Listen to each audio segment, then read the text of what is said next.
जय हिंद साथियों, मैं पूजा चौहान ट्रिक एकेडमी में आपका स्वागत करती हूँ। कैसे हैं आप सब लोग? अच्छे ही होंगे शायद। और अपनी तैयारी कैसी चल रही है बताइएगा हमें बिल्कुल कमेंट बॉक्स में कमेंट करके कि आप लगे हैं तैयारी में या फिर ऐसे ही तुक्के में लगे हुए हैं। तो चलिए शुरुआत करते हैं हम 30 जनवरी 2022 के सेकेंड शिफ्ट के पेपर के साथ में। पहला जो क्वेश्चन है आपका वो है, निम्नलिखित में से कौन एक चमकदार वस्तु नहीं होती है? ठीक है, कौन एक वस्तु चमकदार नहीं होती ये पूछा है।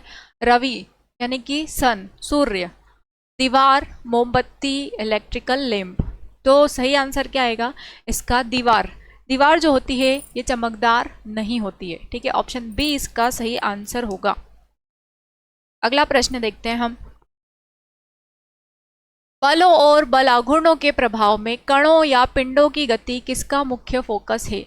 किसका मुख्य फोकस है ये पूछा गया है। इलेक्ट्रॉनिक्स का, भौतिक विज्ञान का, द्रव विज्ञान का या फिर यांत्रिकी। तो देखिए, जिसमें बल की बात की जाती है या बल से जुड़ी कोई भी बात की जाती है तो वो यांत्रिकी में, क्योंकि आप उसमें शारीरिक प्रकार से जोर लगाते हैं, आपका शारीरिक तौर पर उस पर आप क्रिया करते हो, तो वो उसमें क्या आएगा? यांत्रिक ऊर्जा। ठीक है, मैकेनिक्स आएगा उसमें। ऑप्शन डी इसका सही आंसर आएगा।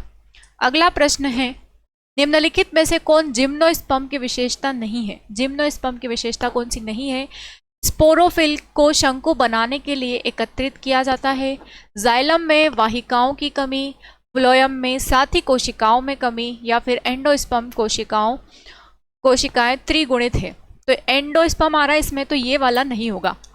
ठीक है, ऑप्शन डी इसका सही आंसर होगा।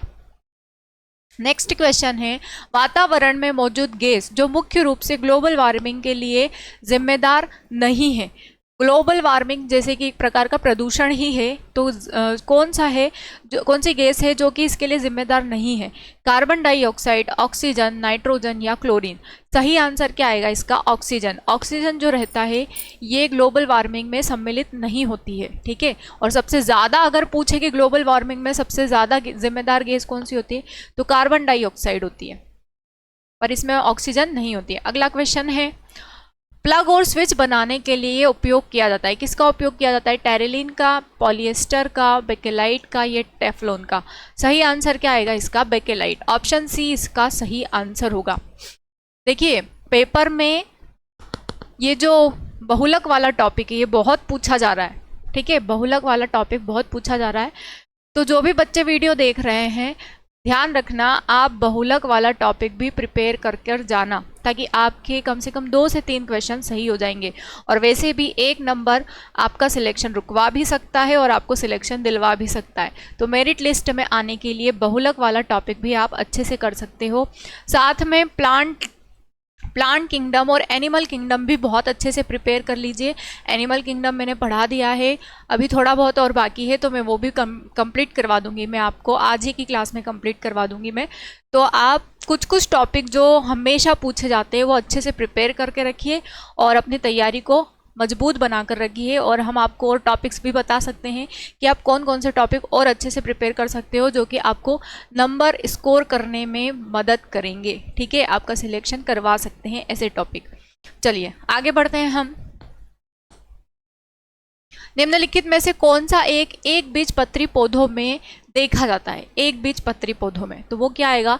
त्रैमासिक फूल, ट्राइमरस फ्लावर। ऑप्शन ए इसका सही आंसर होगा। नेक्स्ट क्वेश्चन है, परस्पर आकर्षण से जुड़े अरबों तारों के संग्रह को क्या कहा जाता है? अरबों तारों के संग्रह को क्या कहा जाता है? नक्षत्र, ब्रह्मांड, आकाशगंगा या सौर प्रणाली। तो इसे बहुत सारे तारा, जैसे कि तारे आकाशमंडल में आपको दिखाई देते, तो हम उसको क्या कहते हैं? आकाशगंगा कहते हैं। ऑप्शन सी इसका सही आंसर है, गैलेक्सी। ठीक है, नेक्स्ट क्वेश्चन है, जल का हिमांक बिंदु होता है। हिमांक यानी कि किस बिंदु पर वो जम जाता है? 10 डिग्री सेल्सियस, यहाँ पर कुछ और ऑप्शन आएगा, यहाँ पर 0 डिग्री सेल्सियस आएगा। तो ऑप्शन बी इसका सही आंसर होगा, 0 डिग्री सेल्सियस। ठीक है, अगला प्रश्न देखते हैं हम।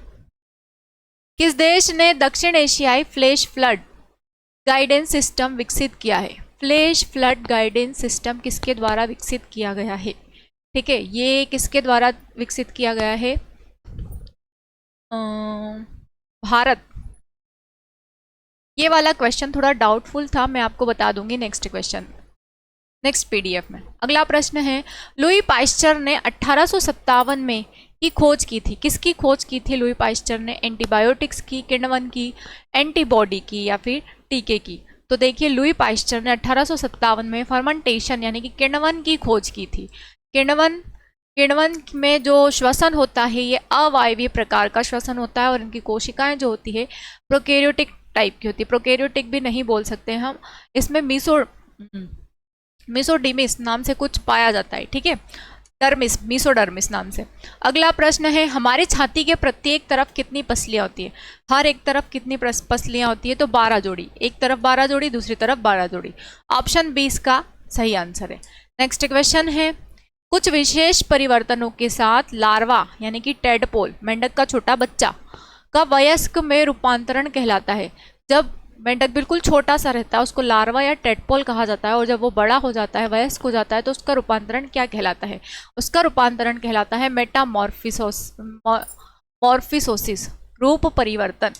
अगला प्रश्न है, एक बड़ी पेशीय परत जो कहलाती है वक्ष गुहा के आधार प्रदान करती है। वक्ष गुहा यानी कि हमारे फेफड़े को आधार प्रदान करती है, वो क्या कहलाती है? डायफ्राम, नासा गुहा, ग्रसनी या वायुकोष्ठिका? तो डायफ्राम जो होता है फेफड़ों के नीचे पाया जाता है। ऑप्शन ए इसका सही आंसर होगा।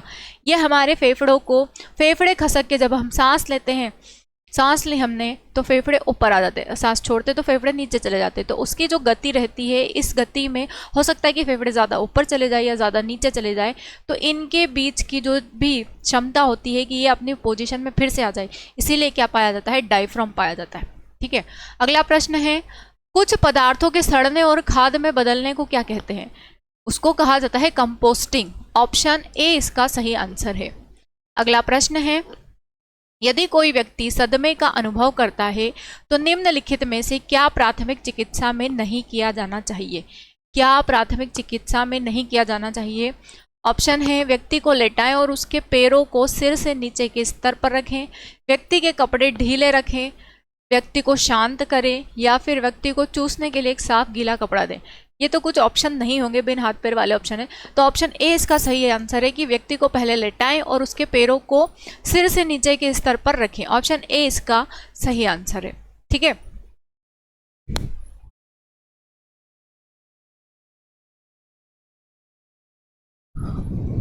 फिफ्टीन क्वेश्चन हो गए। चलिए प्रीवियस क्वेश्चन पर आते हैं हम। हाँ, किस देश ने दक्षिण एशियाई फ्लैश फ्लड गाइडेंस सिस्टम विकसित किया था? क्वेश्चन थोड़ा डाउट वाला था, तो ये वाला जो आंसर आएगा इसका बांग्लादेश आएगा, श्रीलंका आएगा, नेपाल आएगा या भारत आएगा? तो भारत वो देश है जिसने एशियाई फ्लैश फ्लड गाइडेंस सिस्टम को विकसित किया है। ऑप्शन डी इसका सही आंसर है। तो ये हमने 30 जनवरी 2022 के सेकंड शिफ्ट के क्वेश्चन सारे कंप्लीट कर लिए हैं। अगर आपको हमारा सॉल्यूशन अच्छा लगा है तो प्लीज़ हमारे वीडियो को ज़्यादा से ज़्यादा लाइक करें, शेयर करें एंड सब्सक्राइब करें और बने रहें ट्रिकी एकेडमी के साथ में। और बहुत जल्दी हम कुछ ऐसे टॉपिक लेने वाले हैं जो आपको बहुत जल्दी मतलब आसानी से याद भी हो जाएंगे और आपको एग्ज़ाम में आते भी हैं वो, ठीक है। बहुलक वाला और नहीं होगा तो मैं कल परसों में आपको पूरा समझा दूंगी, पूरा ऐसा चार्ट बनाकर, तो आपको बहुत इजीली वो समझ में आ जाएगा, ठीक है। तो बने रहें ट्रिकी एकेडमी के साथ और अपनी तैयारी जारी रखिए। जय हिंद साथियों, धन्यवाद।